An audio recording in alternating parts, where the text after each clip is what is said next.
pocas alegrías. Vivo en fantasía, pero tengo pocas alegrías. Vivo en fantasía, pero tengo pocas alegrías. Vivo en fantasía, pero tengo pocas alegrías.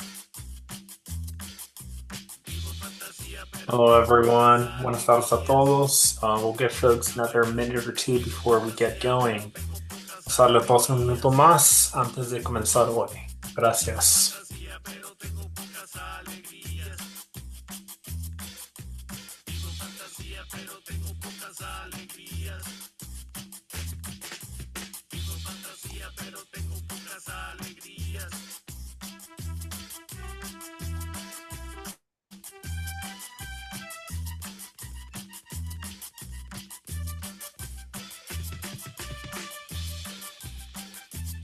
We'll give folks another few seconds before we get going. Vamos a darles un segundo más antes de comenzar.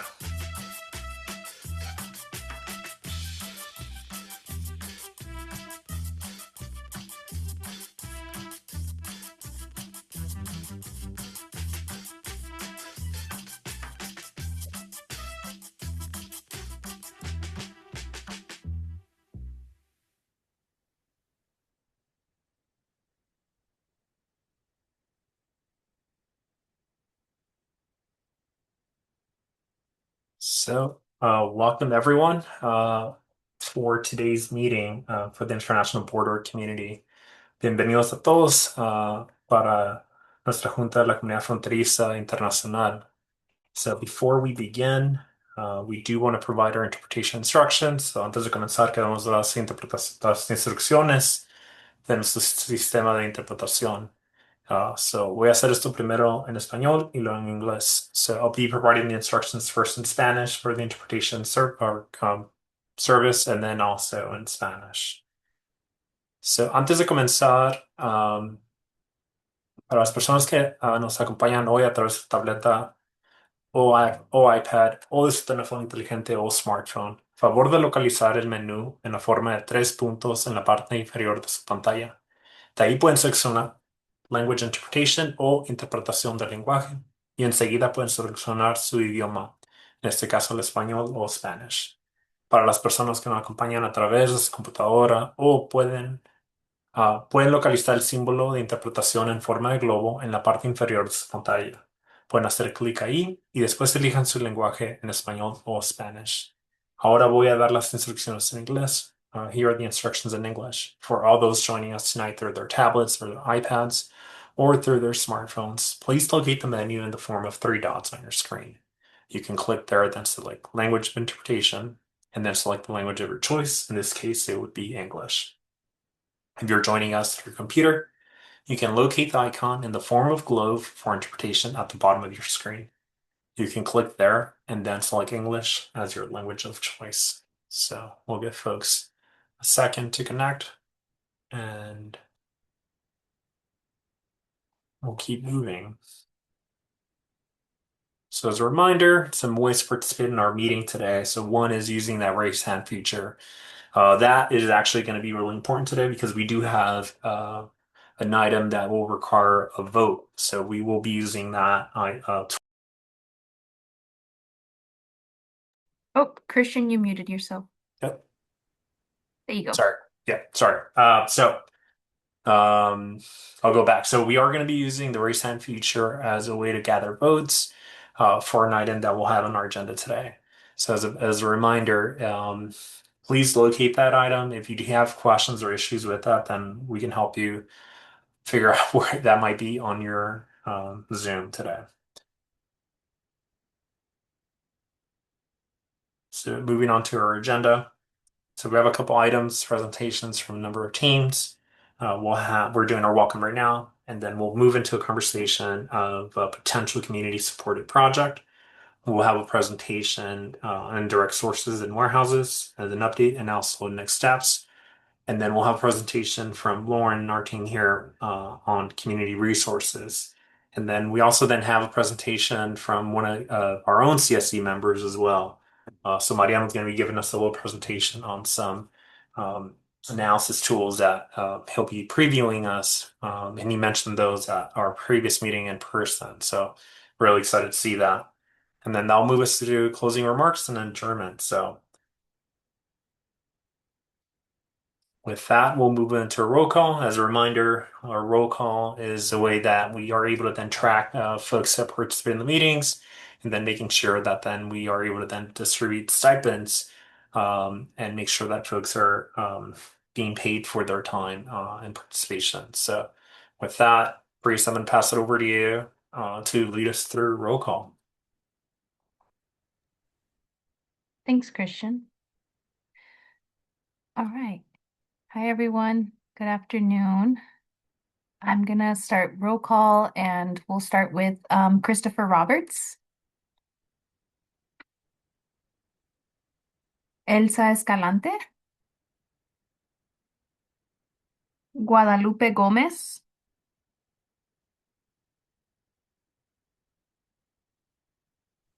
Irma Cepeda,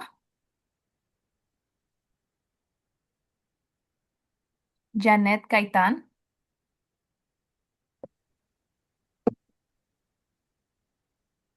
Here. okay. Oops. Jessica Moreno, Carla Samayoa, Kristen Uchitel, Present. thank you. Lorena Godínez, Presente. ok, gracias. Margarita Amador, Presente. gracias. Presente. María Cervantes Partida, Presente. María del Socorro Guerrero, Presente. Presente. gracias. María Gámez, Yeah.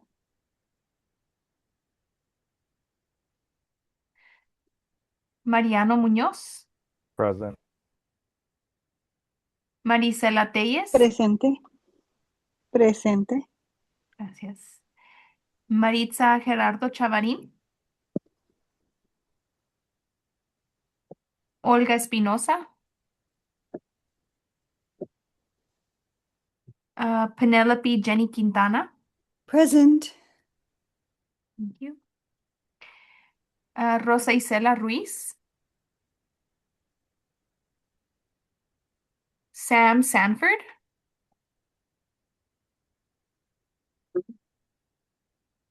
Stanford Morrison,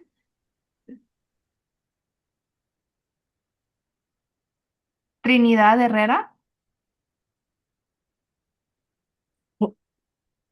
Wendy Barrientos, Presente. Trinidad Herrera, presente. Brisa. gracias. Gracias. And Virginia Mendoza. Presente. Alrighty, thank you all. Perdón si cuando dije presente Margarita Amador, es que no la oí. Sí, la marqué, presente. Ok, gracias. Ujú. Thank you, Brisa. So I'm going to pull up our presentation again, and then we'll jump into some of our items here. So just going into general updates, the first item that we have on here is a reminder. We've shared that we have the San Diego Tijuana Air Quality Task Force. This is a binational effort where we meet with colleagues, both from the ABCD side of the border and also with folks in Baja California, Tijuana, and then also representatives of the Mexican federal government as well. So we do have a meeting that's coming up on the 23rd. On Thursday, this is a virtual meeting. It does have, and also includes interpretation. Sometimes some of the presentations might be actually hosted in Spanish. So it is a good way to get updates just on what's happening on both sides of the border. We do have the registration link up on screen, and I believe Jazz and team are going to share that as well in the chat. But yeah, we welcome folks to participate. If you are available, please join. it's a good thing to have more folks there participating, providing comment and feedback to the different things. So moving on to the next item, we're actually going to pass it off to our CARB representative. So Del D, I believe I saw you log on a moment ago. Good evening. Yes, I am here. Hi, Del D. So I'm going to pass it Hi. off to you. I know we have the slide broken up in Spanish and English. I'll keep it on here for a moment, and then I'll move it over to the English version as well. Thank you so very much. I am just fussing with my camera here to make sure that I can make this work. Yes. Hello, everyone. Good evening. I'm also here with Andrea Juarez, who is our liaison for your community. Andrea, I just want to make sure you're here, right? Yes. Okay. All right. Thank you. So what I'd like to share with everyone is that we do have some good news about the budget for continuing to fund the Community Air Protection Program. Earlier this month, we received notice that there was an agreement and a bill, SB 111. There is a link to SB 111 in the slide. And Andrea, you're certainly welcome if you wouldn't mind posting that link in the chat if folks want to follow up. What that bill does is it appropriates money from California's general fund, this time $150 million for fiscal years 26 and 27. And it provides this funding is meant to address the three really important needs that the program has.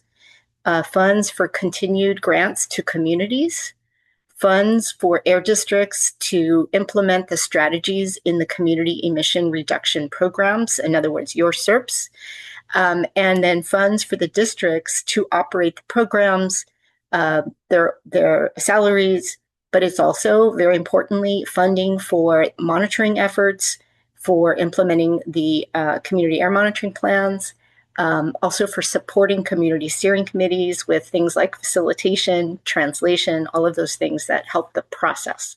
So we're very excited about this news.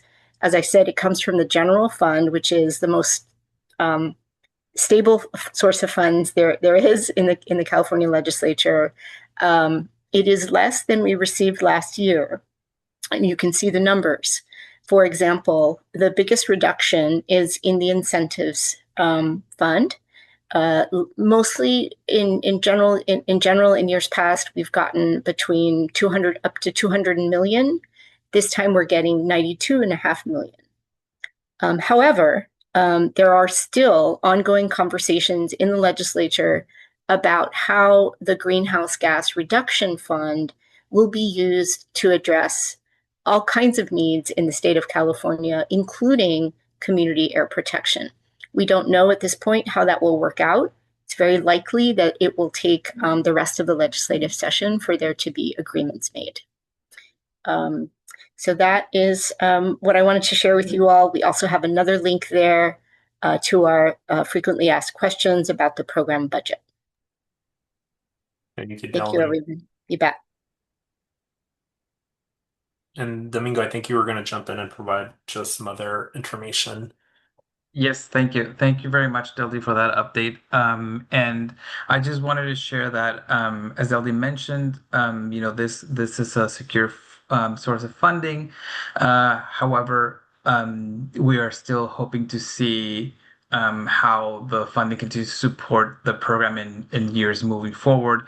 We also acknowledge that there is less funding available for implementation, as Deldy mentioned, and so we are going to work with the other air districts in the state and with CARB to see how that funding is distributed.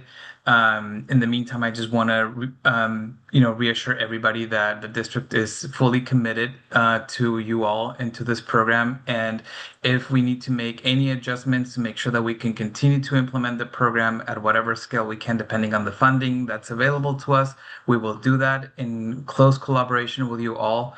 We will keep you informed along the way as far as the status of any funding or any changes that we might need to make to the program to make it work. But I just want to reassure everyone that we are still very committed to the SERPs and to working with you all to make sure that we're reducing emissions in your communities. And so that's all I wanted to share, just in context of this funding update. Thank you.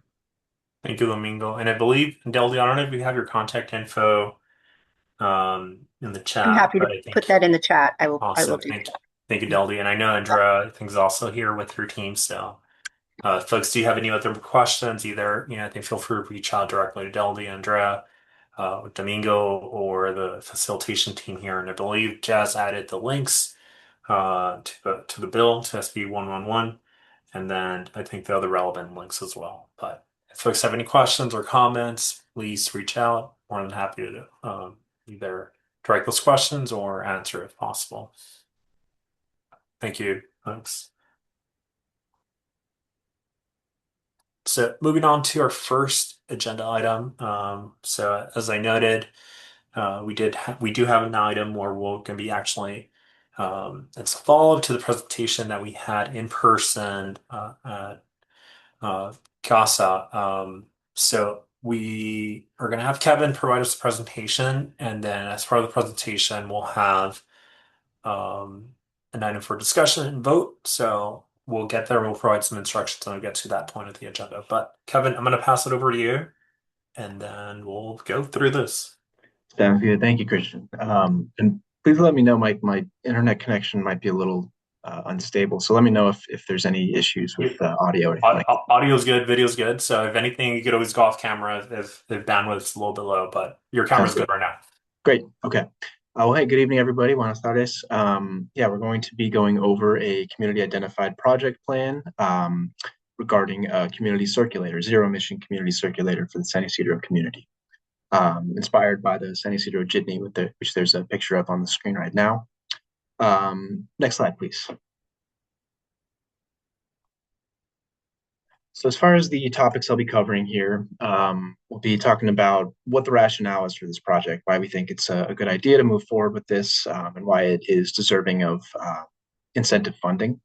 Talk about the funding information, what the vehicles are that we're going to fund, and how much they cost, and what we're looking at in terms of totals.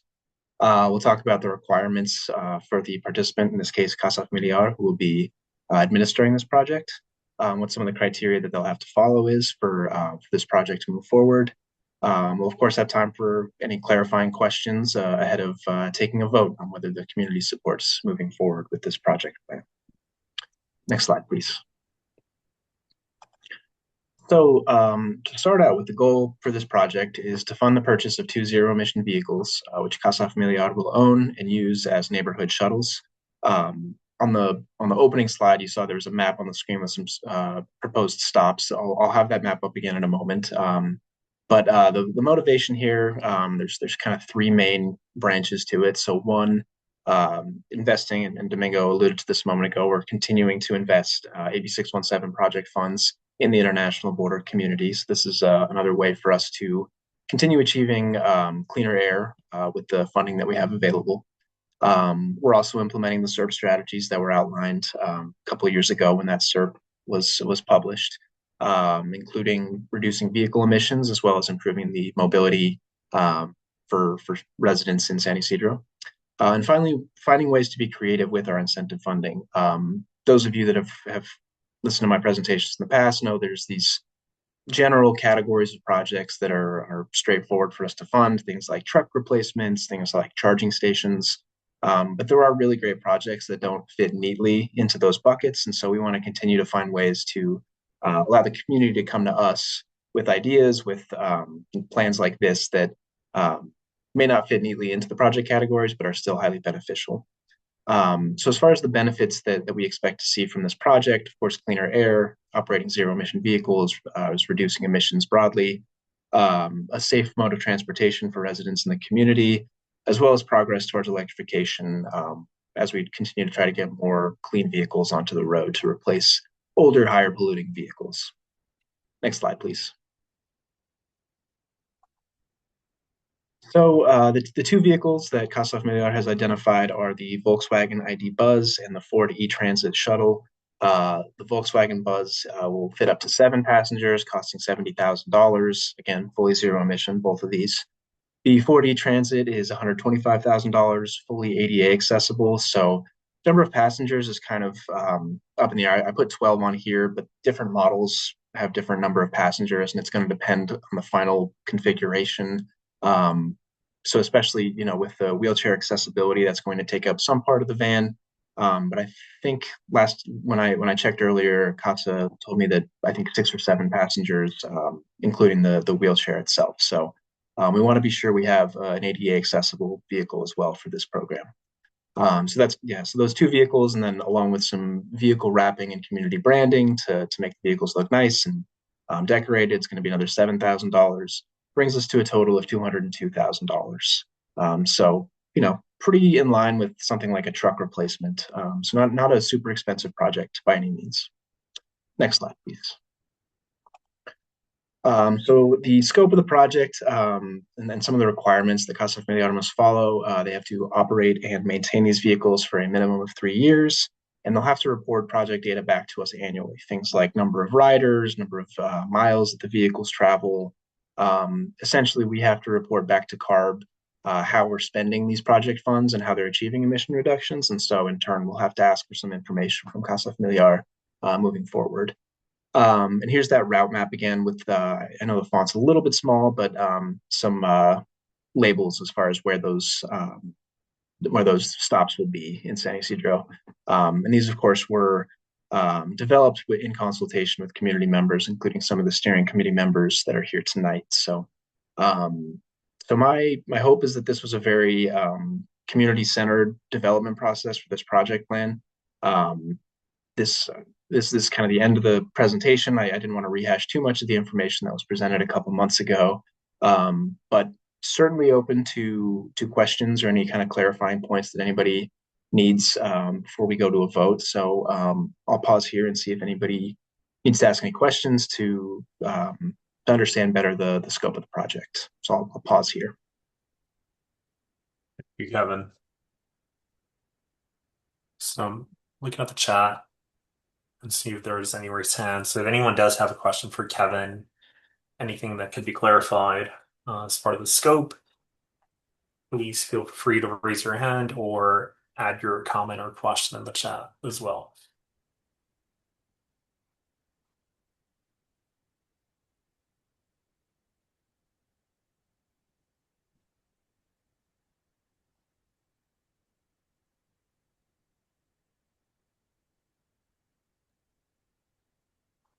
Buenas tardes, Wendy Barrientos. Quería preguntar si ya decidieron cómo se va a, supongamos, si uno quiere ocupar ese servicio, ¿cómo lo vamos a pedir? ¿Va a ser por teléfono o por aplicación? Gracias. I can answer, yo puedo responder. Hola, soy Dalcis, trabajo con Casa Familiar. Quienes se acuerdan, yo di la presentación la reunión pasada, pero Wendy todavía no está decidido, todavía no tenemos un operador que será quien en primera instancia nos ayude a definir el servicio. Si se acuerdan, en la encuesta preguntamos como cómo preferían, si en app o por llamada. Entonces todavía no está decidido, seguimos viendo con la ciudad los resultados de la encuesta, pero va a ser determinado por esa respuesta que hubo en la encuesta, lo va a definir todavía. Todavía no podría decirte a ciencia cierta cómo va a ser el servicio.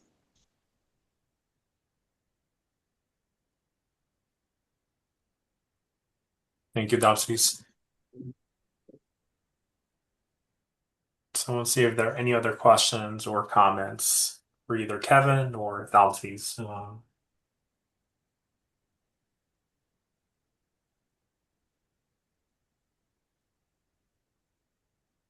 Perdón, solo para aclarar, sí va a haber una app y una manera de llamar, eso sí lo sabemos. Van a haber ambas opciones.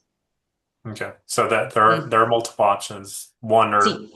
yeah, awesome. Thank you, Sí, Dalsis. nomás para dejarlo Yeah. claro. And Wendy, no sé si tiene otra pregunta o Nico necesita más información sobre eso. Margarita. Aló, buenas tardes. Quería saber eso de lo que hablaron ahorita referente a los camiones y al dinero que se va a destinar. ¿Ya es un hecho? ¿Ya va a ser una realidad con eso o es una propuesta únicamente? Kevin, I'll let you jump in on it because I know it relates to the voting, and Dalcia, you might have other, I think, information regarding kind of the overall then budget. But Kevin, if you want to.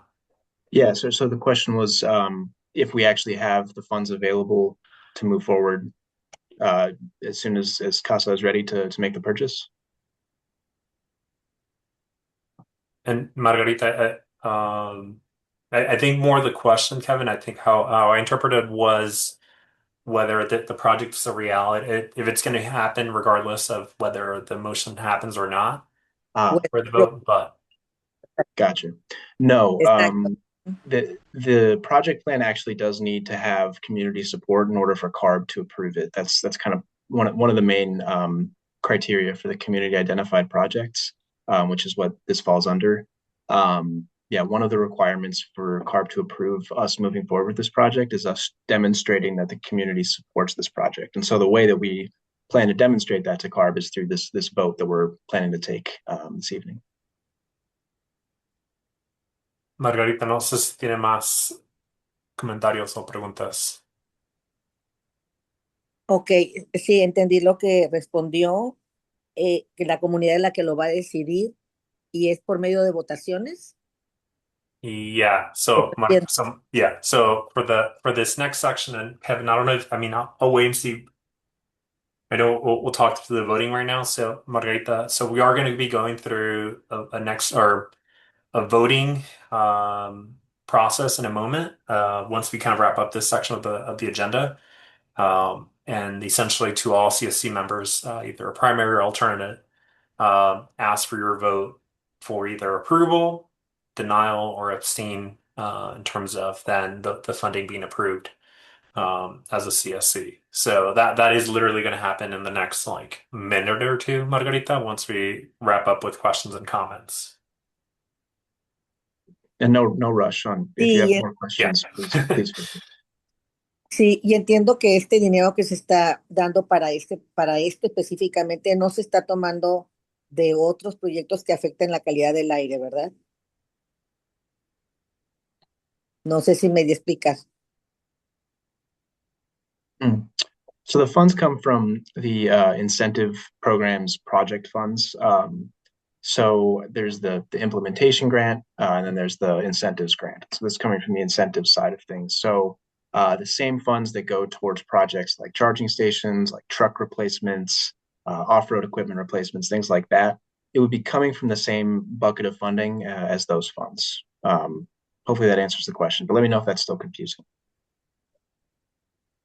Sí, muy bien. Muchas gracias. Sí, claro. Gracias, Margarita. And then Kevin, I see another question. I think Dalcy's, this might be for you. Yeah. So it's in the chat. So it's when would the project start? And then would it have a cost associated? And I'm thinking the cost is associated with the rides. The fare, yeah, probably. Yeah. Sí, el proyecto teníamos pensado que fuera este otoño. Eso ahorita está un poco tentativo porque la inauguración del Centro de Resiliencia Climática va a suceder como a principios de otoño. Entonces, digamos que para finales de año sería nuestro goal, nuestro propósito. Y el costo todavía está por determinarse, pero sería por lo menos $1 por viaje. Hasta ahora eso es como lo que tenemos pensado. Sigue por determinarse, pero alrededor de eso, $1 por viaje.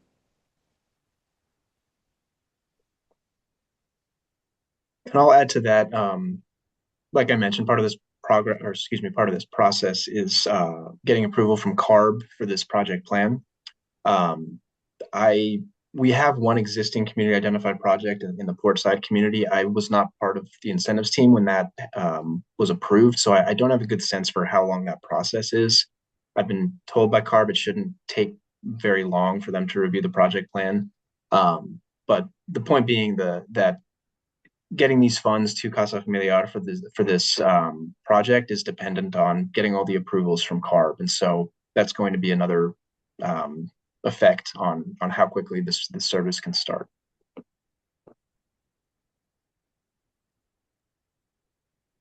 So Maria, I'm not sure if you have any other questions or any follow-ups to that. And then I see another question, and I think Delcy's, I think this is for you as well. So if there's going to be an application and I think this is more for the operator of how drivers are going to be selected um, Sí, ¿se refieren como al conductor del viaje en específico o para los conductores? Porque solo tendremos dos unidades, entonces no va a haber am, una lista tan larga de conductores, pero no entiendo bien cómo la pregunta.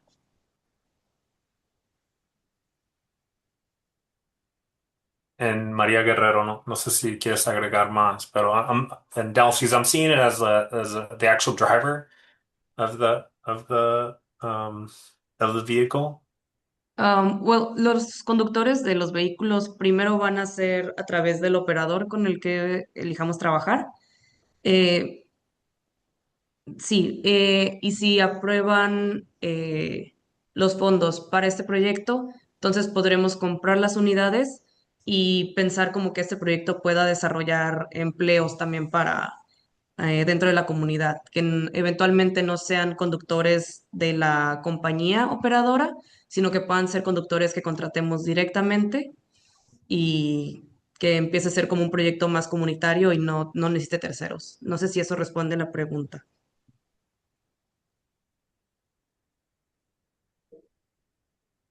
And I'll ask Maria, see if they want to add on. I see that Maria, if you want to add anything on the chat or jump off, and okay, see that. Go forth, Sí, Maria. no, sí está bien. Sí era la pregunta para conductor de los camioncitos que sí va a haber aplicación. Sí era para eso. Muchas gracias. Ujú, ¿como aplicación como para trabajar como conductor se refiere o? Correcto. Así es. Sí, sí, eventualmente ese es nuestro propósito. Si pudiéramos ser dueños de los vehículos, tendremos esa libertad. Si no somos dueños de los vehículos, dependemos de tener un operador hasta ese momento, entonces ya no estaría en nuestro control. Eso. Ok, muchas gracias. Ujú. So let's see if there's any other questions or comments from folks. And anything that you're unsure about or anything that you need clarity on, I think feel free to either drop it in the chat or raise your hand, and then we can kind of either provide an answer or then follow up on that as well. Virginia. Just to clarify, I guess this is just being proposed as a pilot project, right? Or is it just so this is seed money, so to speak, right? To initiate the service. As far as the 2 units, the funding for the 2 units, and considering the area and serving as a circulator, is there an intent to maybe just operate under certain hours of operation, considering the congestion, or is this intended to be like I guess just wanting to ask regarding like hours of operation and schedule, if there is that level of information that could be shared. Thank you. Dallas, I think this is for you. Yeah, we're still trying to see the best time the service should operate. This will unfortunately not be a 24-hour service since we do have like a funding limitation, but it's still to be determined the hours. Also, we're not sure if we'll have scheduled routes or on-call rides. Again, like a lot of these questions we can't answer yet because we're still working with the city to review the results from the survey. And yeah, from the Air District side, the funding is essentially enabling Casa Familiar to be able to purchase these vehicles to start out with. Obviously, they're a key ingredient in the project. With that being said, there are other details to work out. I don't know for sure how, like, if CARB is going to have the same questions here of, do we need to have it fully fleshed out of what the hours of operation are, what the stops are going to be. I don't think so. I think that having a microtransit project like this, there's a precedent for it in other communities. And so again, the funding that we're providing is to get the vehicles purchased in the first place. And, there is going to be a requirement that Casa Familiar operates them for a minimum of 3 years. But yeah, some of those details I think are going to be worked out and possibly subject to change over time as we kind of see how the project works out and what the hours of operation look like to start with. May not be how they stay forever, but that's more on Casa Familiar side as far as what feedback they receive as the shuttle service launches. Thank you. Karen. Yeah, the premise of my question was that as far as like if depending who the target audience is if there's like a need for that curb to curb microtransit type of service versus like the traditional circulator, and just kind of having more of that understanding of who the target audience is, I guess, right? Because that also will affect the sorry. So that was just wanted to give a context as to why my question. Thank you. Yeah, no, that makes sense. Again, from the perspective today, the sort of the vote that we're taking is, do we want to use project funds in the amount of $202,000 to facilitate the purchases of these vehicles that will be used for a shuttle service?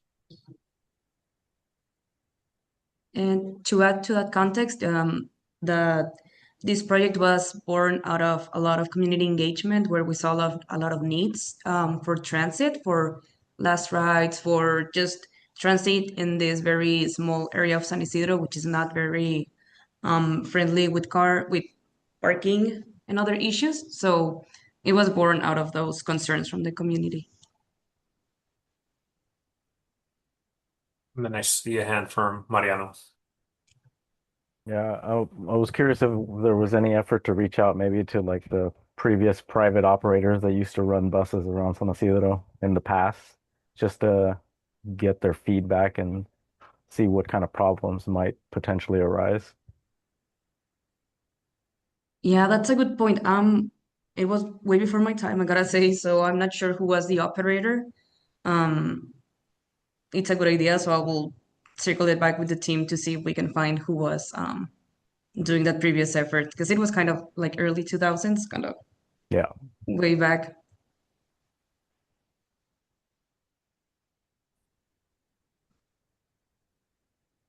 All right, folks, I'm trying to see if there's any other questions or any other raised hands. And if not, then we can move over to our voting more or less.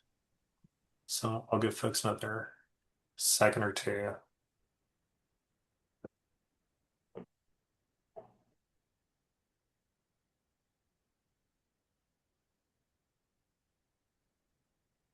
All right, folks. So I think we can move over to our voting. So the way that, yeah. Perdón, Margarita, ¿es Yeah. por la votación? Margarita, ¿tenía una pregunta? Oh, sí, que si la votación es en el chat. Ahorita va a haber instrucciones. Oh, perdón. No se preocupe. Ahorita vamos a dar Dije, ay, instrucciones. estoy aquí como que no oí. Ok, No se preocupe. So for our voting instructions, so we do need to have a motion in place for this. So we did type in some instructions for folks. We need to have someone propose a motion. We'll have someone second the motion, and then from there we'll move into our voting instructions.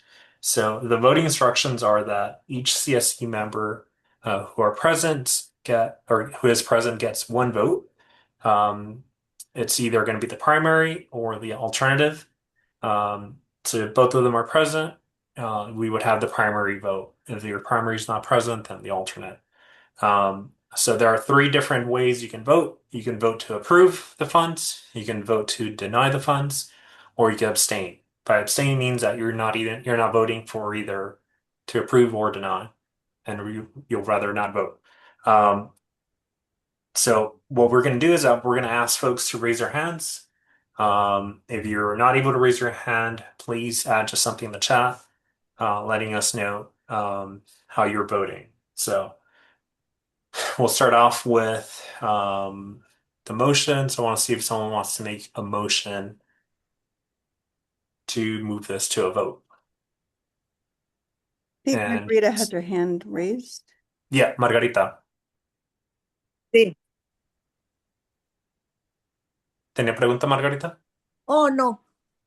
Como dijo, levanten la mano. Ok, ahorita vamos a hacerlo en un entendí. segundo. En un segundo ahí vamos. Entonces la bajo. Ahorita bájale, ahorita comento Gracias. So we'll see if someone makes a motion, and we have the script up on screen for folks. So we do need someone to make the motion.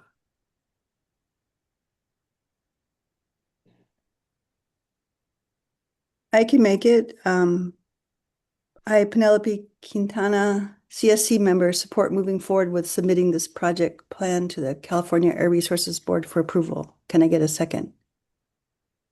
So we need a second.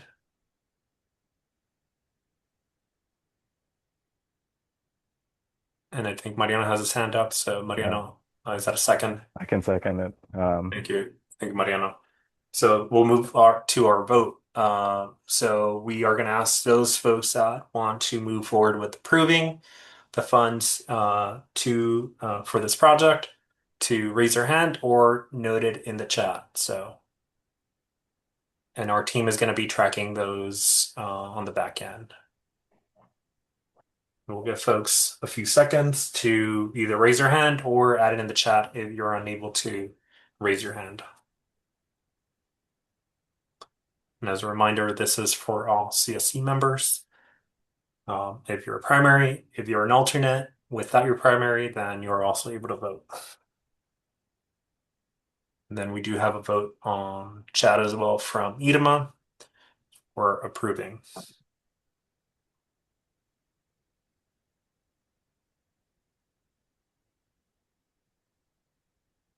So, Jazz, can you give me a thumbs up that you've rallied or grabbed votes from screen?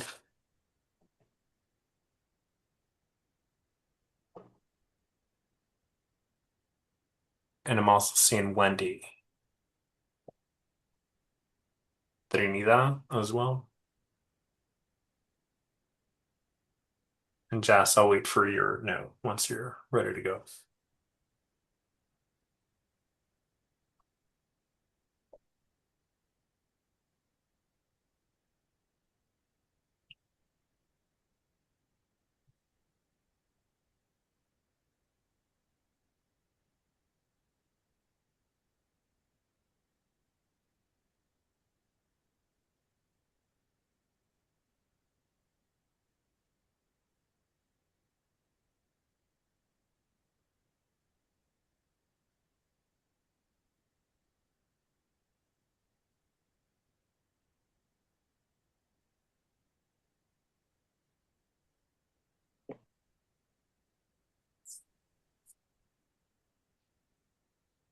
Are we good, Jazz?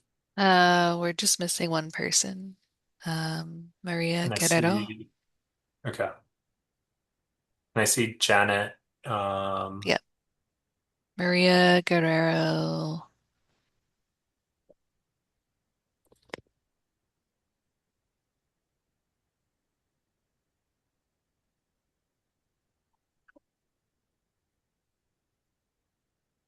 So I think we can move on to see if anyone wants to deny. Someone asked folks to lower their hands.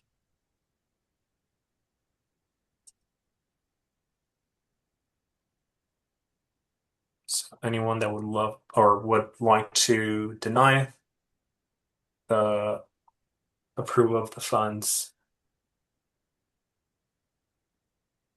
raise your hand. And I'm going to lower the hands that are remaining from the first round. So we'll give folks a second or two. So anyone would like to deny or vote to deny the funds, to raise your hand or note it in the chat. Not seeing any hands. And then I do see one abstain from Lupita Gomez. So we'll move to abstain. I mean, anyone that needs to abstain from this vote, if you want to raise your hand, Lupita, I noted you in the chat.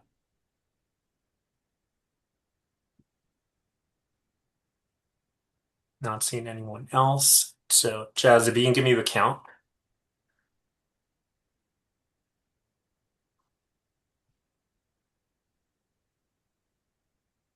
I put my vote for yes. I didn't know you. Maritza? Yeah, I think we noted you on, I think I saw something in the chat from you. Yeah, for yes. Okay, thank you, Maritza. Thank you.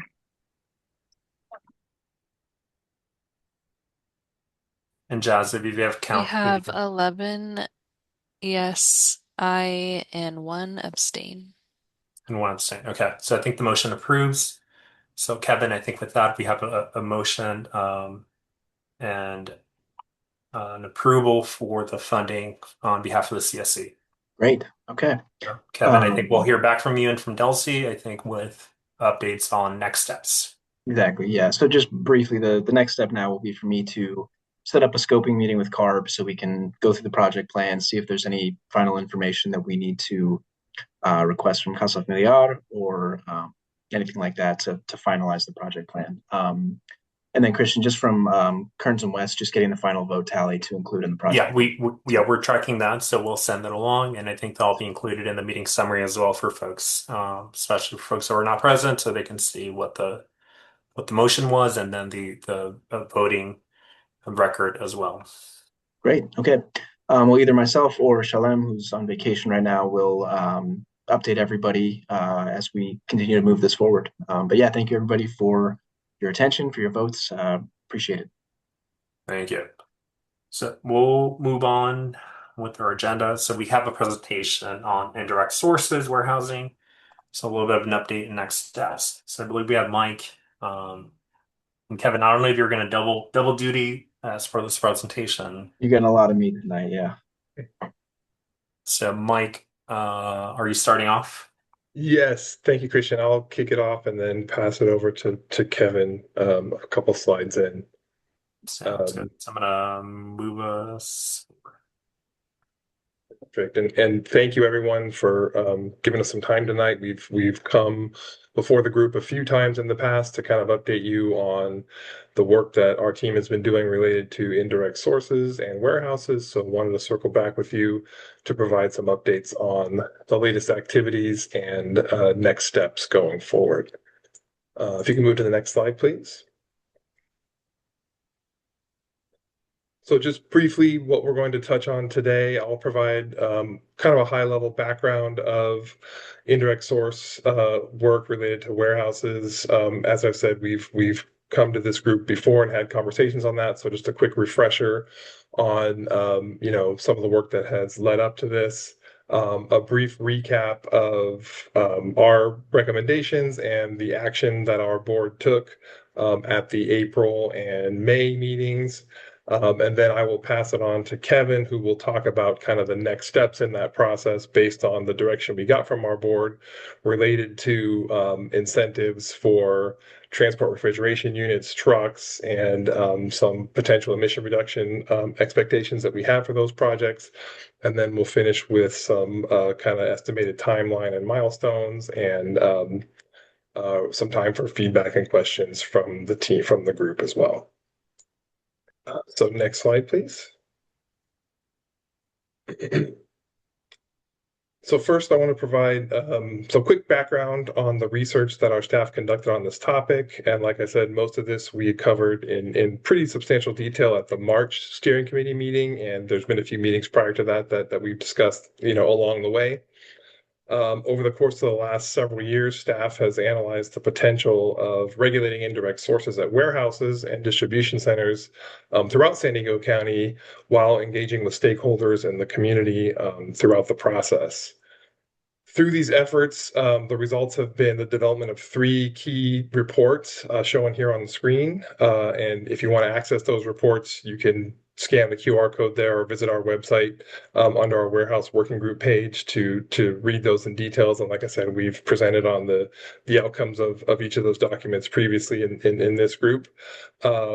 I'll briefly summarize kind of the main takeaways from the latest of those reports, which is the white paper that was released earlier this year. I think it was in January, which synthesized and analyzed available information up to that point. And as a result, came to the following conclusions regarding a potential warehouse ISR. One of them is that San Diego has fewer warehouses, and as a result, could expect fewer emission reduction benefits than what are projected under a similar warehouse ISR that's been implemented by South Coast AQMD in the Los Angeles area. Second, a local warehouse ISR would provide limited emission reduction benefit compared to other programs and rule-related projects, both past and in the future. We also determined that there's some uncertainty over the number of identified warehouse locations that are actively attracting truck activity. And also through the analysis determined that most of the anticipated emission reduction and corresponding health benefits would likely take place outside of under-resourced communities based on where the warehouses are located throughout the county. And also there would be a high cost to industry to comply with an ISR relative to the amount of air pollution reduced on a dollar per pound basis. So based on this analysis, it informed our staff's conclusion within the white paper that prioritizing incentive strategies and retaining a potential warehouse ISR for further evaluation in the future would represent the most efficient approach to reducing emissions from this sector at this time. So next slide, please. As I mentioned, the analysis covered on the previous slide ultimately led to our recommendation to the board, which was to prioritize these alternative strategies to reduce emissions from indirect sources at warehouses and distribution centers. In April, the board heard a presentation from our staff and comments from the public, but they had to postpone a discussion on that item until May's meeting due to some time constraints. So then we returned back to the board in May, on May 14th. The board heard additional public comment, and after a robust discussion, they ultimately decided to support our staff's recommendation, which again was to prioritize these alternative strategies, which include incentives for TRUs or transport refrigeration units, as well as some opportunities for trucks and other equipment that may be operating at warehouses. So with that, I'm going to turn it over to Kevin, who's going to provide some additional information on how we plan to pursue the implementation of these strategies. Thank you, Mike. Yeah, no problem, Kevin. Go ahead. We can go to the next. Oh, thank you. Okay. Hello again, everybody. So yeah, I'm going to spend some time talking about what our incentive strategy is specific to warehouse emissions. So I'll kind of start with some grounding information, some stuff that's probably a review, but what incentives are, what we do with our incentive funds is we give money to projects that reduce pollution emissions, to put it as simply as possible. In general, these funds have some requirements attached to them. There's these 4 words that I'll kind of go over here. These emission reductions have to be surplus, enforceable, quantifiable, and permanent. So what do I mean by those words? So the surplus part just means that it's early or in addition or above and beyond regulations, right? So the simplest way of explaining it is we are not giving funding to businesses or organizations for them to get into compliance. We're giving them funding to get ahead of regulations. So it's stuff that wouldn't be required by law, but they're going above and beyond to achieve emission reductions earlier than they would have been achieved by regulation alone. The enforceable word really just means that we execute a legal contract with these folks to make sure that they are checking all the boxes and following all the requirements that essentially guarantee these emission reductions. The quantifiable portion really means that before we award funds to anybody, we run some calculations. So typically how these projects work is it's a scrap and replace project. So you would have an existing truck. We would run some numbers on that existing truck. We would also run some numbers on the new vehicle that the entity wanted to purchase. I might default to saying truck. It could be a forklift or a tractor or a marine vessel or all sorts of different projects. But for simplicity, I'll probably talk a lot about trucks. And so when we run those numbers, we calculate how many emission reductions we're going to get. And then there's a formula that we use to convert the emission reductions to a dollar amount. So essentially, we want to have as cost-effective as possible of projects that are basically the highest amount of emission reductions per dollar spent. We also track those emission reductions over time. So we do require that anyone who receives funds from us has to report back to us each year on how much their equipment is being used, any maintenance issues that they're having, things like that, so that we can track how well we're achieving those emission reductions over time. We also have scrappage requirements. So the majority of the time we require that the existing vehicle is destroyed. That's what that permanent word does there, is we are destroying the higher polluting vehicle to guarantee that moving forward, only the cleaner vehicle will be used. And finally, I want to mention, I've kind of hinted at this, that we do fund projects across a broad range of categories. So I've mentioned trucks, hovercraft, off-road equipment like tractors or forklifts, things like that, charging stations. We've even done air purifier projects. So there's a broad range of things that we do to try to drive towards cleaner air in the international border community and region-wide. Next slide, please.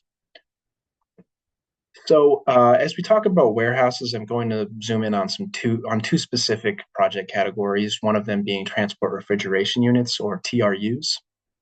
So what a TRU is it's a device, and you can see in the picture on the screen here, it's a device that attaches to a truck that essentially regulates the temperature inside of that truck. Generally, it's used for shipping goods that need to be climate controlled. So the obvious one is like food.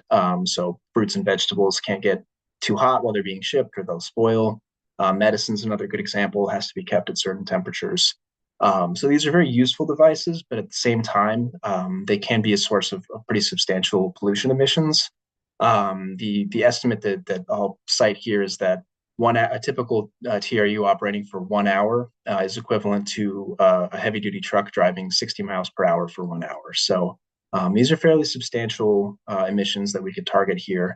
There are zero-emission TRUs that exist, and so that's kind of one of the project categories that we want to target. So we have a specific bucket of funding that's dedicated towards TRUs. It's through a program called the Goods Movement Emission Reduction Program, GMERP. We have about $3 million available through that program, through which we can offer up to either 80% or $100,000 to replace a diesel TRU with a zero-emission TRU. The thing with GMERP is that we don't have as much ability to restrict our funding specifically for disadvantaged communities or AB617 communities. We do have some strategies and some plans to still try to target the funding towards the communities that need it most, though. I'll get back to that in just a moment. Excuse me. So with the $3 million available, thank you, Jess. I got to slow down. A lot of material to get through. I apologize. Okay. So with the $3 million that we have through GMERP, we estimate that we could do about 34 zero-emission TRU replacements with the current amount of funding. So what that will get us to, and I'm going to talk more about numbers in a moment, but that would be about 6 tons per year in reductions of NOx pollution and about 0.2 tons per year in reduction of PM 2.5 pollution. As far as attempting to target this funding towards warehouses in disadvantaged communities, we'll do that through our outreach approach. And so what we really want to do is reach out to cold storage operations, right? That's where we're going to encounter the most TRU type of equipment. So warehouses that store things that need to be climate controlled. We'll also coordinate with industry stakeholders, TRU vendors. We will also lean on the data that the rules team put together in that white paper that Mike mentioned a moment ago. We'll also leverage our connections with chambers of commerce throughout San Diego County to try to drum up more and more interest in this program. Next slide, please. Okay, so I'm really needing to slow down on this slide in particular. There's a lot of numbers here. This can be a pretty confusing slide, so I'll walk through this one. Essentially what we have here is some emission reduction estimates based on what could have been achieved if we had implemented an indirect source rule targeting warehouses. And we've split that up between 2 pollutant types, NOx and PM 2.5. And we have estimated that based on 3 separate regions, the portside community, the international border community, and then San Diego County as a region as a whole. So the gist here is that once we had an estimate for what the emission reductions would be based on specific regions, we wanted to estimate how many TRU projects we would have to fund to achieve a similar number of emission reductions. So I'm going to take the international border numbers there as an example. So if you look in the middle rows there where it says international border, and then there's NOx and PM 2.5. So what we estimated based on the analysis done by the rules team is that if we implemented an indirect source rule, we would reduce NOx emissions by 2.4 tons per year and PM 2.5 emissions by 0.02 tons per year. In order to achieve those emission reductions with TRU projects in particular, To achieve a similar number of NOx emission reductions, we would have to fund 14 TRU projects. And to achieve the PM2.5 reductions, it would have to be about 4 TRU projects. So if we take the $100,000, the sort of maximum amount of dollars that these projects can receive, that's going to be about 1.4 million to achieve those NOx reductions and about 400,000 to achieve those PM2.5 reductions. So I want to pause here and talk a little bit about NOx and PM2.5. So it's certainly true that we want to drive down NOx emissions. Those are important. But from a more localized public health approach, PM2.5, we believe, is slightly more important, particularly when you consider that most of these TRUs operate using diesel fuel. We've spent some time in many steering committee meetings talking about diesel particulate matter and how it is particularly harmful for human health. So any ability we have to eliminate the use of diesel engines is going to have some pretty substantial benefits. Even aside from the fact of PM2.5 overall reductions, the diesel particulate matter reductions in particular. So there's a question in the chat. One project being the finding for 34 individual units. So no, one project is one TRU replacement. And with the $3 million we have available through the GMER program, we expect we could do 34 total TRU projects. Hopefully that cleared that up, Luke. So again, so for the international border community, we have $3 million available for this program, and we estimate that we would need only up to 1.4 million to achieve the number of emission reductions. Thanks, Luke. The number of emission reductions with NOx to approximately match what the indirect source rule would have achieved. So all this is to say that the major takeaway from this slide and from these numbers is that in order to achieve the emission reductions from the indirect source rule, we believe that we have the funding available to fund TRU projects to achieve those emission reductions in a localized sense in the international border and in the portside community. Now, if we zoom out to San Diego County as a whole, you can see that for the NOx reductions, we would only be able to achieve about half of those emission reductions, right? If we spend every dollar of that 3 million on TRUs, we estimate that we would get about 6 tons per year of NOx reductions. And San Diego County region as a whole, the indirect source rule would achieve about 12.8 tons per year of emission reductions. So about half of those we could cover TRU projects alone. But we're not just going to do TRU projects, right? We have many other types of projects, including trucks, which I'm going to get to on the next slide. Next slide, please. Okay, so trucks is a pretty obvious one. As we all know, lots of trucks are moving on the freeways, going to the port, going across the border to pick up goods, things like that. So trucks are a very high priority for us, particularly because there are zero emission and very low emission options readily available. So I'll talk more about that in a moment. But in terms of funding, it's a little bit to be determined. At the top of the meeting tonight, we had some information from CARB about upcoming funding amounts for AB617. So that is still a little bit in flux. We also have the Carl Moyer program. We typically get between $8 and $10 million per year towards that program that we can put towards trucks and other projects. We also have our zero emission truck pilot program. We have $2 million available right now. We also have $4 million set aside for the future. The nice thing about these programs is that we have an ability to really prioritize environmental justice and disadvantaged communities. So that helps us really target our funding towards where it's needed most. If an indirect source rule had been implemented, the project categories would have been very similar to what we're looking at here. So we have zero emission, which are mostly electric trucks, and near zero emission, which are mainly compressed natural gas or CNG trucks. So obviously, if we can make every truck zero emission, that would be ideal.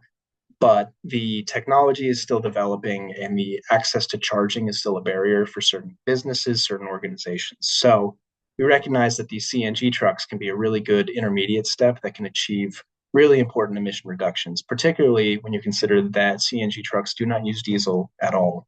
So there would be no diesel particulate matter emissions from CNG trucks. I'll talk a little bit more about the numbers in just a moment.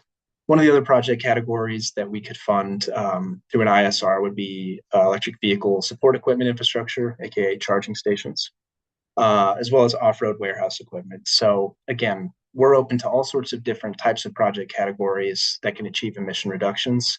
The purpose of this presentation is to talk a little bit more specifically about trucks and TRUs and how those are a really key factor in us trying to achieve those emission reductions.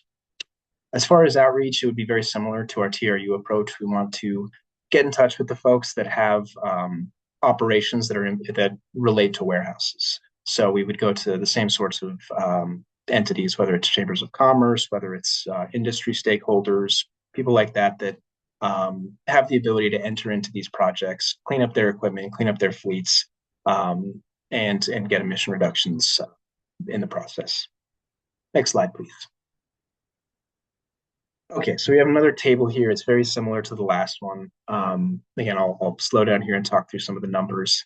So again, we have the same first three columns there. The emission reductions that would have been achieved by an indirect source rule, broken down by region, port side, international border, and San Diego County as a whole, and then by pollutant, so NOx, PM 2.5.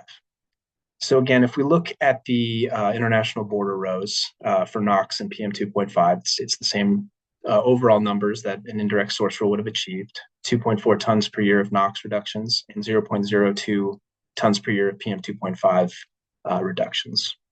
So it's a little different here because with TRUs, we're only funding zero emission type projects, but for trucks, there would be either zero emission or CNG. So it instead of having just a flat number, we have a range of number of projects here. So again, I'll start with NOx again. To achieve 2.4 tons per year reduction of NOx, if we went all zero emission trucks, that would require about 37 trucks. If we went all CNG trucks, it would be about 43 trucks. So somewhere in that 37 to 43 range would be the number of trucks that we would want to fund to achieve a similar number of NOx pollution reductions as the indirect source rule. As far as PM 2.5 goes, it's a little bit broader of a range. This kind of goes back to that difference between, excuse me, zero emission CNG and diesel. So on the low end, zero emission gets us a lot of PM 2.5 reductions. And you can see that it would only take 13 zero emission trucks to achieve the PM 2.5 reductions that an ISR would have achieved approximately.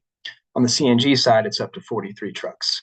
Now, although CNG trucks don't achieve the same level of PM 2.5 reductions overall, I want to remind everybody, they do achieve the same amount of diesel PM reductions, right? We don't have any diesel particulate matter coming from a CNG truck, just like we don't have any diesel particulate matter coming from a zero emission truck. So even though the overall PM 2.5 reductions are a little bit less from a CNG truck, it's still very beneficial to remove diesel from the equation. As far as the amount of funding that would require, for NOx, we're thinking about 7 to 9 million approximately to achieve those reductions. On the PM 2.5 side, somewhere between 3 and 7 million. So again, I mentioned a moment ago, with the Moyer program, we typically get $8 to $10 million per year. So this all goes to show that the emission reductions that we're targeting and the dollars that it would require are generally within the range of the types of funding that we typically get annually.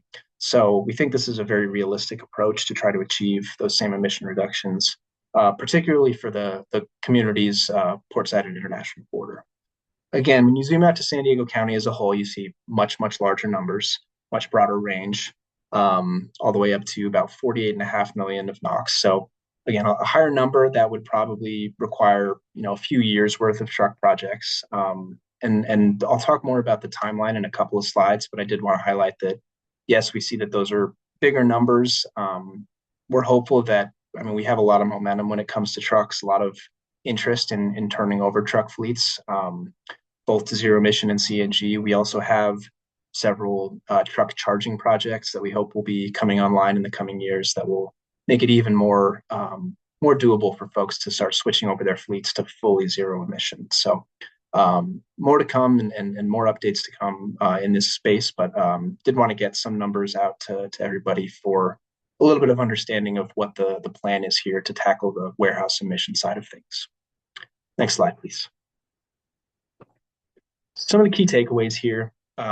Warehouse-related emissions can come from TRU and/or truck projects. So those numbers I was going over were kind of specific to trucks or specific to TRUs. But the thing is, we're not only doing one or the other. We're doing all of these together, right? So we want to do TRU projects at the same time as doing truck projects, the same time as doing charging stations and other types of equipment. So, we wanted to get an idea of what the funding amounts look like overall. And like I said, we believe that the amount of funding required to try to achieve these emission reductions is well within the typical range of funding that we typically give out for these types of projects. I know I've probably said this several times already, but zero emission trucks, they do achieve more emission reductions than CNG trucks, but CNG trucks are highly cost effective and the infrastructure is in place for them to continue fueling and performing their work as we get things like truck charging depots and things like that online, as well as the technology for electric trucks improves and gives truckers more range so that more and more operations can switch over to electric trucks. Additional emission reductions can be achieved by other project categories outside of TRUs and trucks, and we will continue to fund projects like that as well. And like I mentioned, we have infrastructure projects that are due to come online in the coming years that will facilitate electrification and the adoption of zero emission trucks. Next slide, please. So as far as what we are anticipating timeline-wise, so I'll start with above that arrow. That's going to be our TRU projects, those blue dots. So we're planning to run an application opening later this year, late in 2026. Leading up to that, we'll perform our outreach that I mentioned earlier. So starting to drum up interest in this program, starting to get folks ready to get their applications in for funding for these types of projects. That will give us probably in the spring 2027 range the time to execute these contracts with folks so that they know the exact dollar amount that they're going to get reimbursed for these projects. So when they go out and purchase new TRUs or new trucks, they know exactly how that's going to fit into their budget with incentive funds coming in on the back end. And we expect that the project implementation will start fall of 2027 and continue through 2029.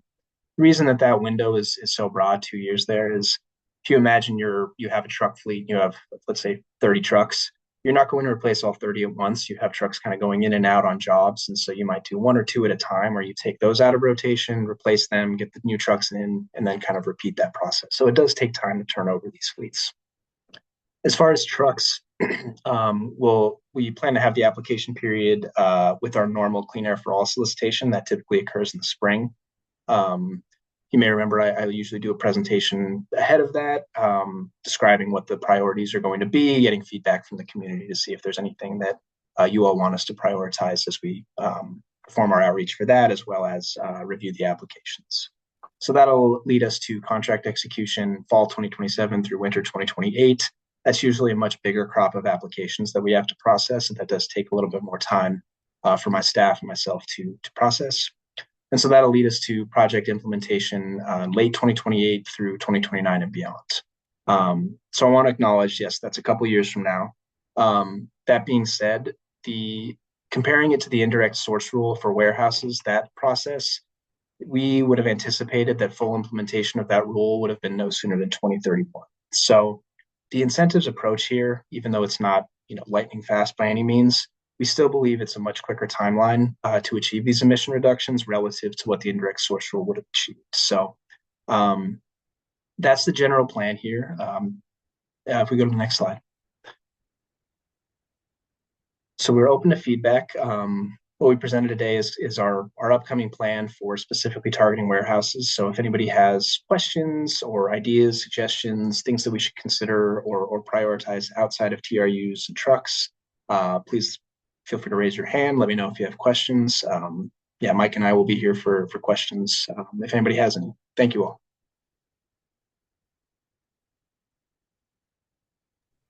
And Kevin, I see a question from Luke. And I'll see a hand from Penelope. So Luke's question, how did you calculate the warehouse ISR reduction timeline?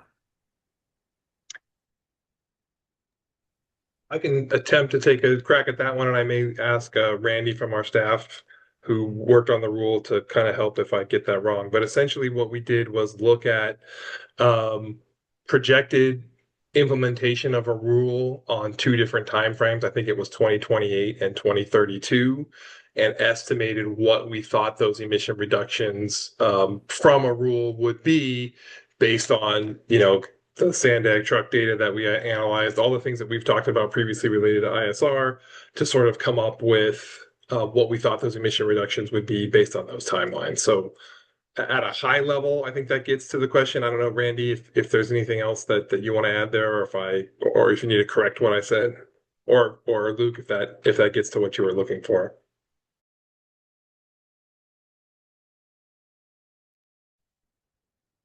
No, Mike, I don't. I think you explained it pretty well. I didn't have anything else to add unless there was something else more detailed that I had to go into.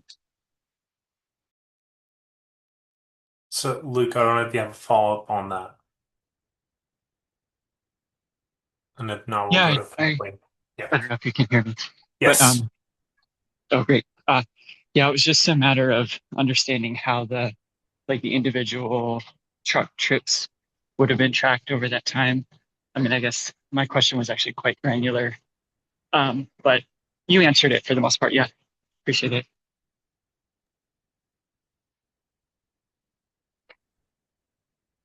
So we'll go to Dr. Quintana, Penelope. See your hand up. Hi, thank you for all the work you've done on this. I'm just a little confused. Would you mind going back to the slide right before the truck slide? I think it might be slide 27. Wait, one more, I think. That one, yeah.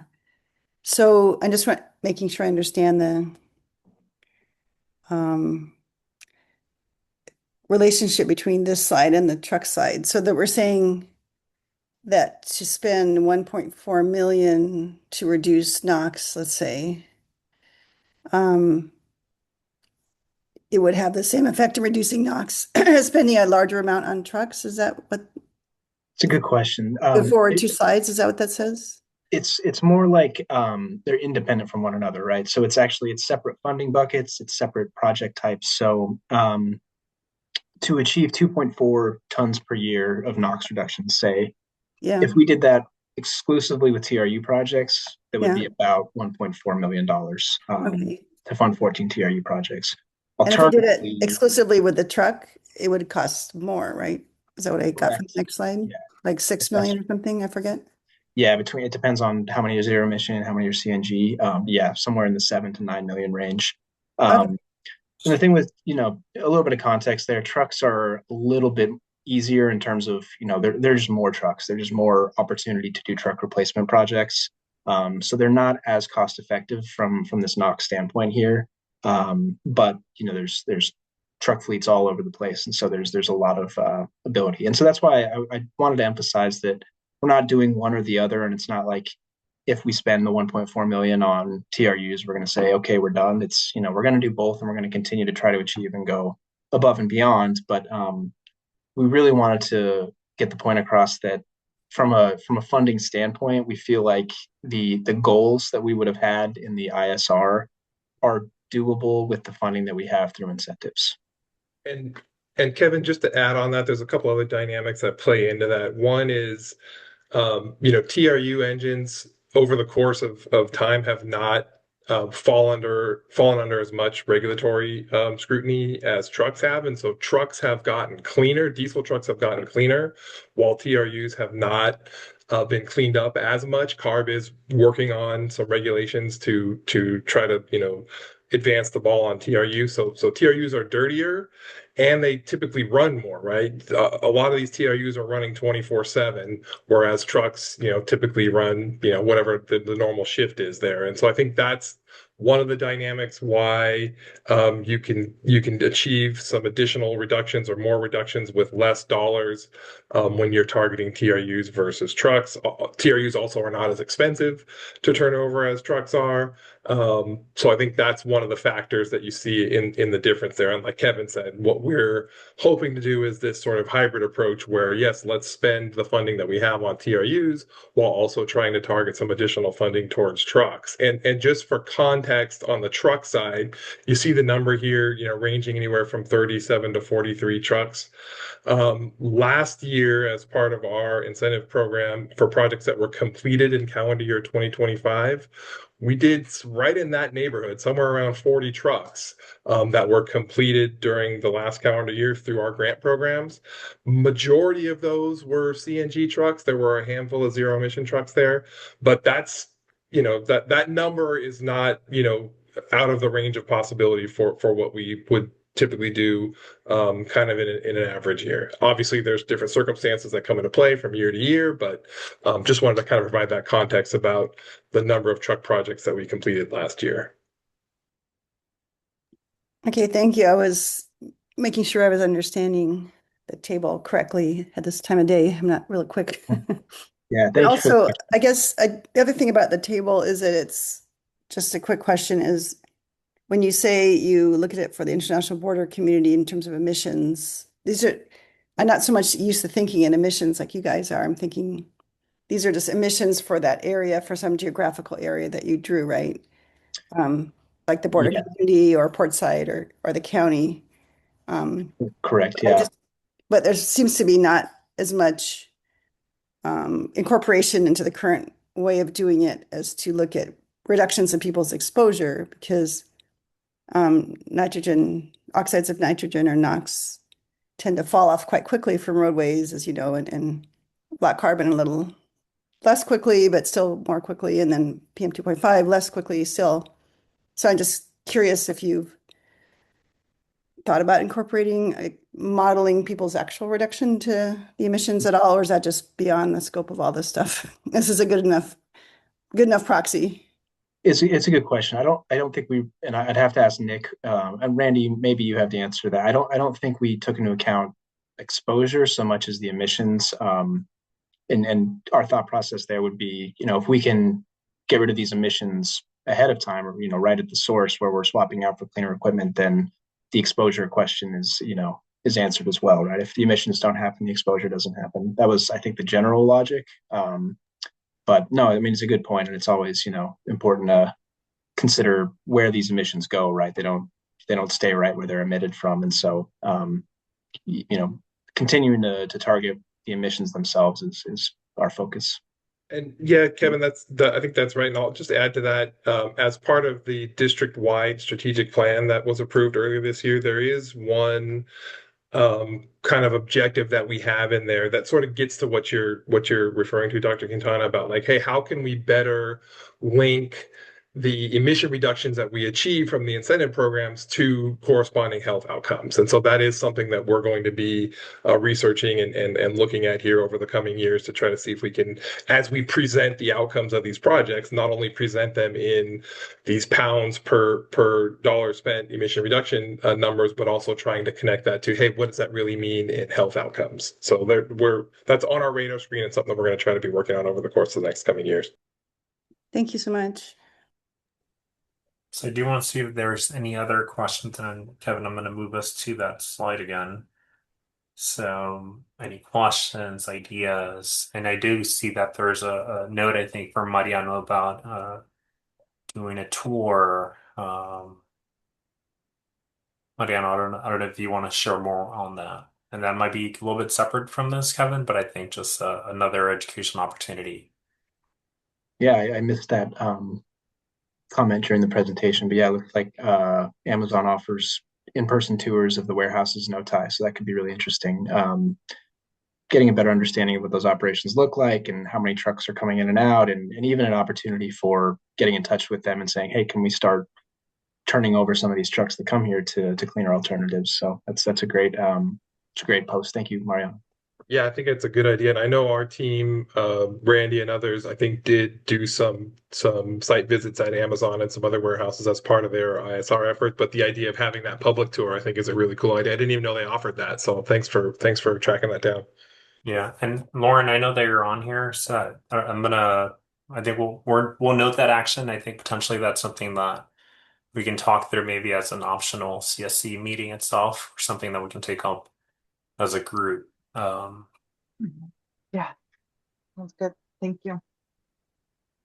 Folks, I want to see if there's any other questions. I do need to move on to our next agenda item so we can wrap up in time. But if there are any other questions for Kevin or Mike or Randy, feel free to add in the chat. Everyone should have all the team's contact info as well. But anything that else comes up, add in the chat. And I believe all three of you are staying on the meeting. So any other questions? Yeah.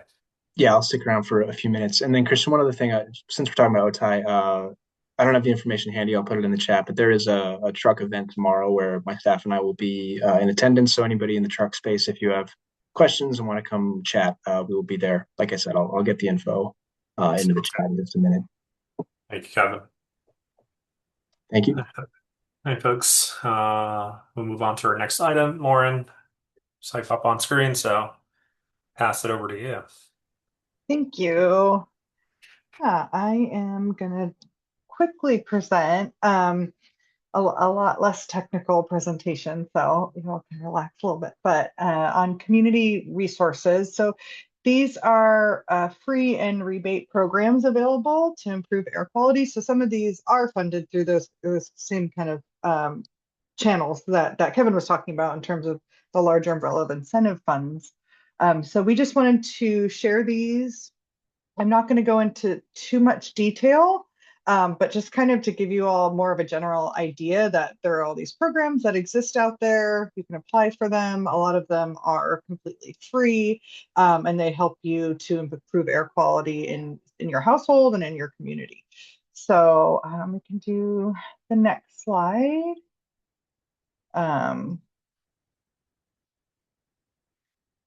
One of the programs, or two of the programs out there are, and we will share a direct link. I should stop myself and say there's going to be a lot of information here. Don't feel like you need to be taking notes or writing it all down. We will share a link on our website where we have captured all of these programs and we link to them.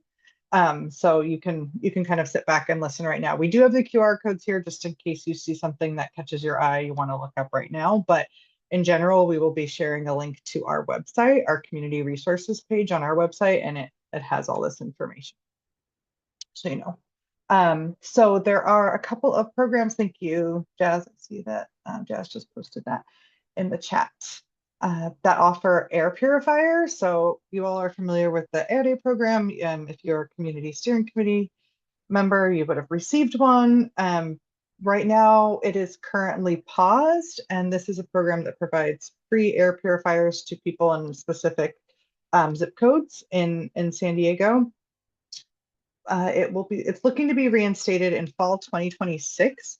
So we have a QR code here that's just to sign up for being alerted to when it is reinstated, because people will be able to apply for another air purifier for their household, even if you've already received one. So you, as part of the steering committee, will definitely be made aware of that. But if you know people that have been asking you about it, want more information, you're always welcome to reach out to us about it. But you can also let them know that they can sign up to get on this waiting list for more information, and they'll be alerted when people can apply. We also have a program here called Breathe California. It's through it's free services for seniors. So if you are 65 or older and you meet low income eligibility, you can apply through this program to have somebody come out to your house, kind of do an evaluation of your space and see if you qualify for an air purifier. So that's also something for people who don't necessarily fall under the ADE program or are anywhere in the county and even in California. So oh yay, okay. And I see Mike says here that ADE should reopen in the next few weeks, so sooner than fall, which is wonderful. Okay, next slide. E-bikes. So the California E-bikes Incentive Project is run by CARB, funds through CARB. This program, it is intermittently active throughout the year. So you just kind of want to check back in when it is active. And if you qualify, it's income-based, and then you also have to be over 18.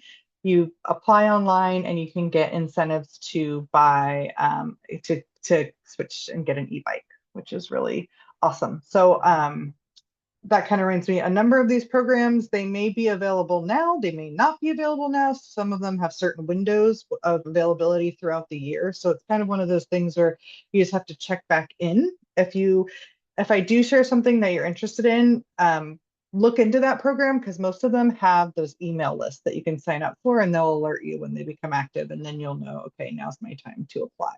And then you can always reach out to myself or Shalem or David, any of us, in OEJ as well, if you have interest in a program and are kind of confused as to how to learn more. Next slide. So there is a solar, you can get free solar for your house if you're a homeowner here. In San Diego, this is through San Diego Grid Alternatives Get Solar program. They also have a solar installation job training program, which is really neat as well. So I don't think Stan is here, or I don't know if anybody from Grid Alternatives is on the call tonight and they want to chime in with anything, but feel free to chime in if you want. If not, this information is on our website, but this is a really cool program. Also, if you are having trouble with monthly bills, SDG&E has some income-based savings that you can apply for through their website for monthly bill savings. Next slide. We can go to, weatherization. So this is funds to help you weatherize your home. So kind of replacing those older windows and making sure that your house is energy efficient. Here in San Diego, we have the shortened to MAC, but the Metropolitan Area Advisory Committee. They offer weatherization funding. So it's income-based to qualify, and you just look into it and apply. And then next slide. E-vehicles. There are another program that's run through us, and San Diego Grid Alternatives helps to administer it. It's called Clean Cars for All, where you can switch to an e-vehicle. There's also this Drive Clean. This is an online platform run through CARB, where you can search various available e-vehicle incentive programs. So if you do know people that fall outside of the Clean Cars for All program, you might want to look on that Drive Clean. You can search there, and it's pretty easy to search and find different programs that you might be available that you might qualify for. Next slide is just kind of a general plants. So there are a number of resources actually to help you have more greenery, to kind of have the trees and or general plants around your property. Some of these come up and down.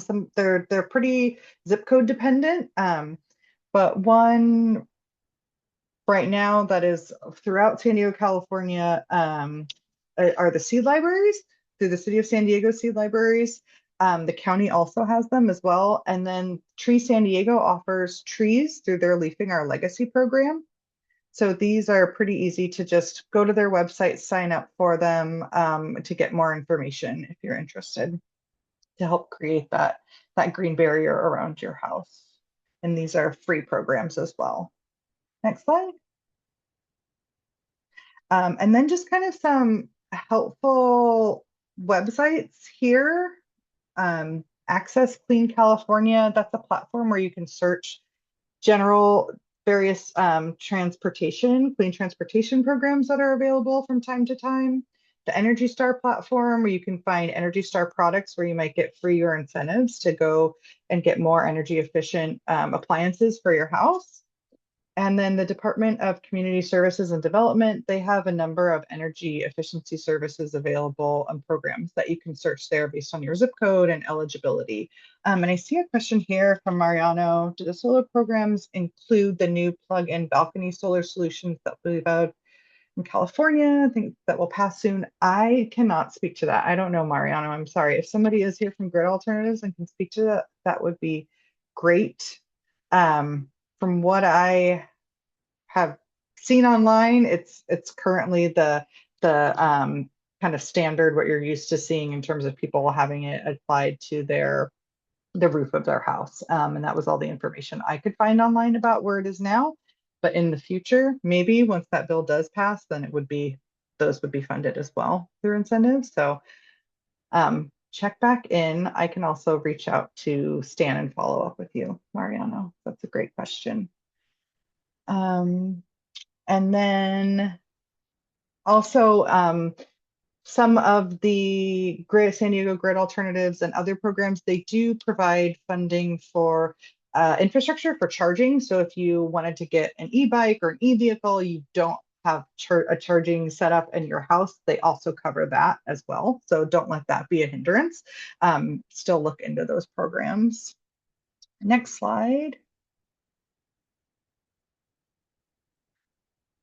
So this we shared at the beginning, and that this is the same page. It's just basically what it looks like on our website.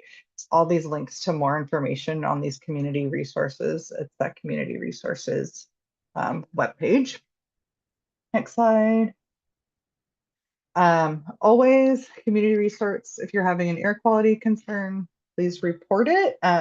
It's always best to report it as the incident is happening. That helps our inspectors be able to kind of investigate possible sources at the time. So, when you're noticing something, call us, use that app, email us, and try and have a location as close to as possible to where you're noticing whatever concern that you have or the source of concern, be able to share that as well.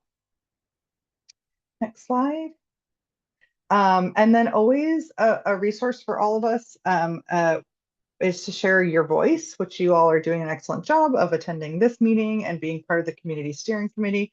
But we have our governing board with the San Diego Air Pollution Control District. We meet, or the board meets the second Thursday of every month. And then CARB also has a governing board, the California Air Resources Board's governing board. They are held every month, those meetings.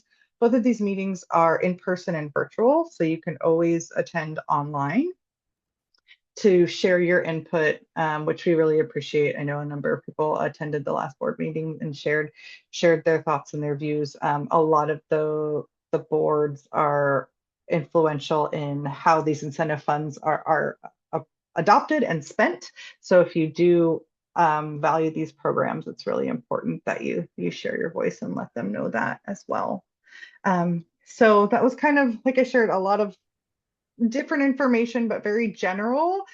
Feel free if you guys have any questions. I cannot answer like super specific questions about each program, but I can help you find the answer. See, Maria has a question in the chat, but I'm not sure. I think it's regarding your audio. Brisa, can you or chat Maria?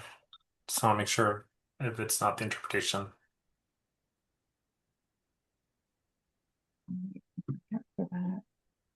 Y hola María, no sé si nos oye.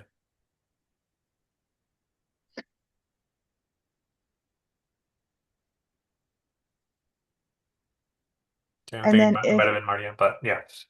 Feel free to reach out if you have questions or if you do go to our website and things aren't clear. I would love feedback on that as well. Or if you know of any programs that aren't on our list, please share them so we can update, because we're always trying to add new programs as well. And Deldy, I think you added another note. Deldy, you want to come off mute and just share on the upcoming CARB board meeting? Yeah, certainly. I was just going to remind folks that this month we are providing our annual progress update to our CARB board. And that update rolls up the progress reports from every single air district. Every district provides a report specific to each of the communities they support. So it's a lot of information. We will also have invited speakers, such as community co-leads, air district leadership, to also help our board understand all of the great work that is happening on the ground through community members such as yourselves, who are holding our feet to the fire, making sure we're doing right by the communities and meeting our commitments to complete these community emission reduction programs. So thank you. Thank you, Deldy. I appreciate you sharing that link, and I think that's something we can share with folks. Thank you. Awesome. And Lauren, thank you so much for the information. I think just a reminder, I think that a lot of the resources that you shared, I think hopefully folks are able to utilize them, CSC members and committee members that are present in the meeting.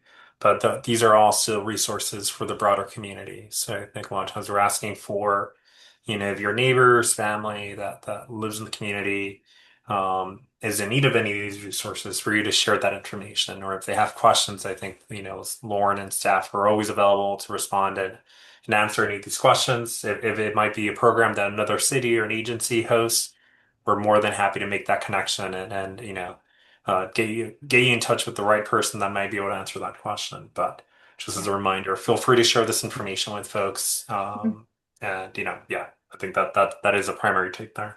Yeah, thank you, Christian. And there is on our website, that same page, there's a clickable, like printable PDF flyer in English and Spanish that you can share with people. Also, if you want hard copies, reach out to me and I can get them to you as well. I can drop them off or mail them. Either way, I'll get them to you if you want them. You can share them. So thank you. Thank you, Lauren. So we'll move on to our last item. So Mariana, I'm going to pass it off to you. I believe you're going to screen share some of actually the MIAI tool, which I believe is like a geospatial analysis tool. But Mariano, Yeah, I have some satellite data to show. It's not specifically the Maya data. The Maya project is an upcoming project that I'm hoping the Community Steering Committee can kind of send a letter to the JPL team requesting we get put on the schedule. Okay.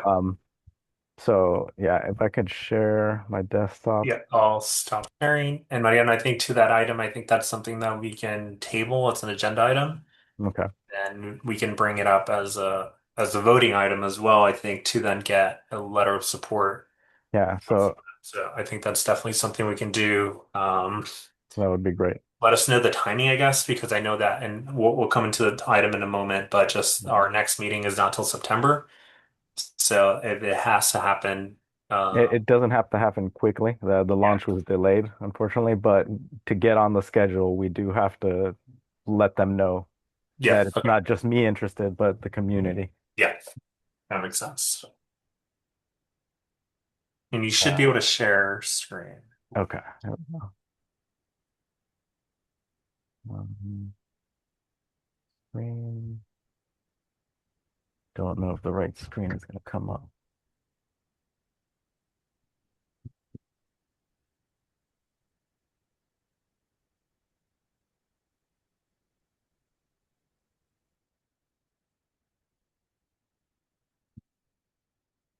All right. So I just brought up the Jet Propulsion Laboratory site here just to set up context. So I reached out to Karen Yoon, who's the missions applications lead, and she connected me with the principal investigator and the deputy principal investigator, David and Sina. They are the ones that decide the schedule for the Maya project. Basically, it's a multi-angle scan of our atmosphere. There's pre-existing data from satellites that already scan PM 2.5 air quality concentrations, and that's available through the Earth Data NASA website. I pulled some of this data, and I worked with Sina, who also has been part of air pollution control districts and worked with community steering committees to put this together.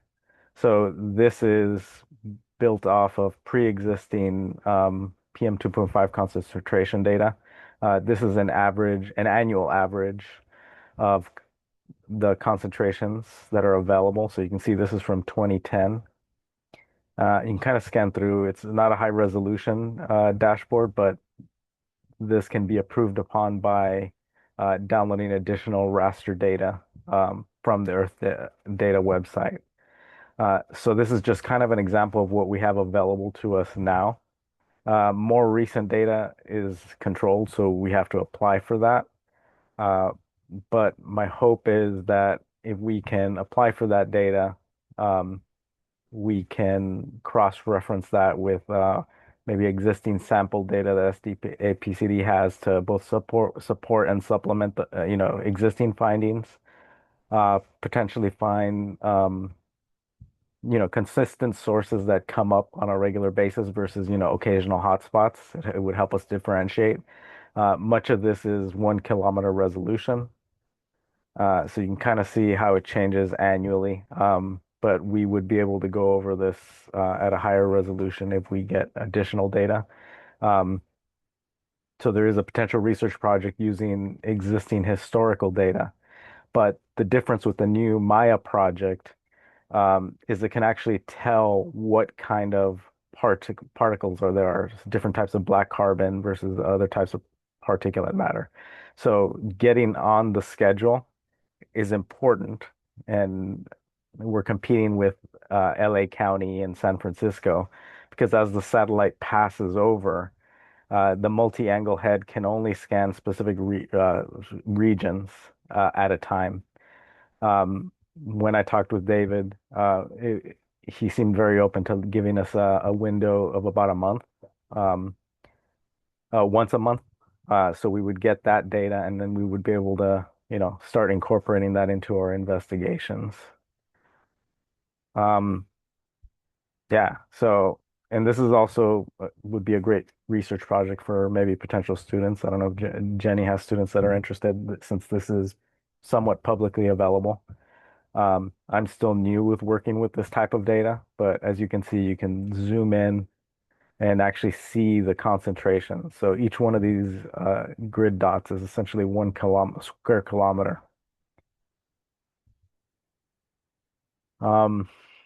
Yeah, and this is just kind of a demonstration to give people an idea of what's possible and what's available.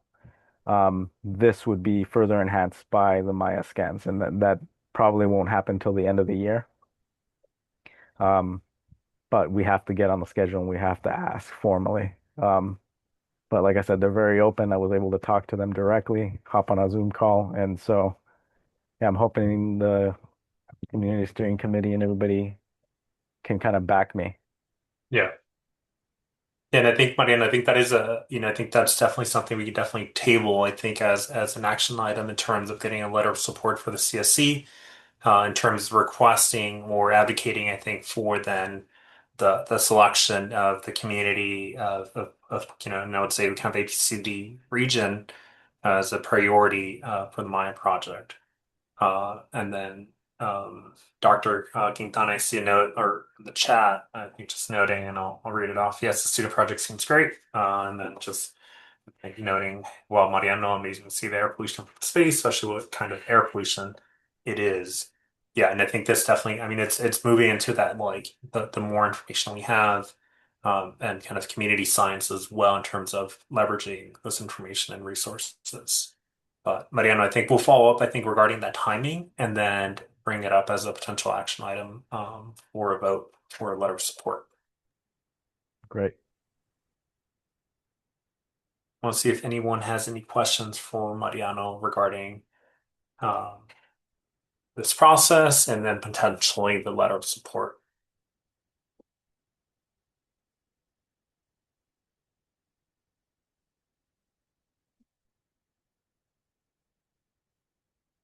Not seeing any questions, but Mariano, thank you so much for this, and it's really interesting and amazing. I think be able to see another layer of data and information, kind of like highlighting the need, I think, for the continued effort.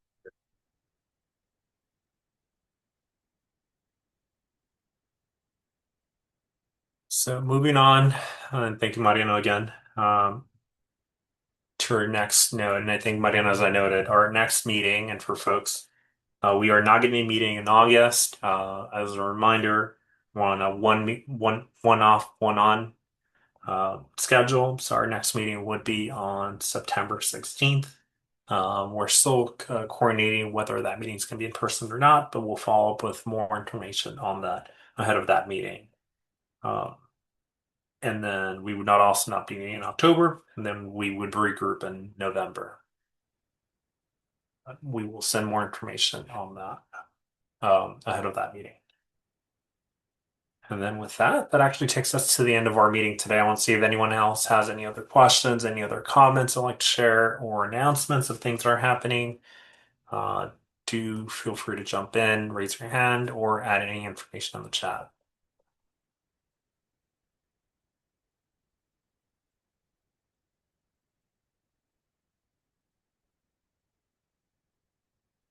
Not seeing any raised hands. So I think with that, we can end our meeting today. Thank you so much to everyone. Muchas gracias a todos. To all the presenters. Marino, thank you so much for jumping in there as well with your presentation as well. So with that, we'll close today's meeting. So thank you all. Gracias a todos. Buenas noches. Good night, everyone.